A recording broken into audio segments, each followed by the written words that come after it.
Oats laddu తయారు చేసుకున్నాం. Oats laddu చేస్తున్నా నేనైతే. ఇదిగో పల్లీలు ఒక కప్పు వేయించుకుందాం. ఫస్ట్ నెయ్యి ఇట్లా ఏం అవసరం లేదు. హైలో కాదు, సిమ్లో పెట్టి వేయించుకోవాలి మంచిగా దూరంగా వేగంత వరకు. ఇలా వేగాయి.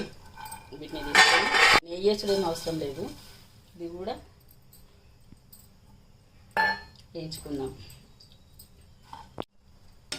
ఓట్స్ కూడా వేయించుకుందాం మనం సిమ్లో పెట్టి. ఇది కూడా మంచిగా కొంచెం వేయించుకుంటే పచ్చి వాసన పోయేంత వరకు కొద్దిగా వేయించితే మంచిగా ఉంటుంది. వేగిపోయింది. ఇది కూడా తీసేద్దాం దీన్ని. నేనైతే కొంచెం కొబ్బరి పొడి కూడా తీసుకుంటున్నాను.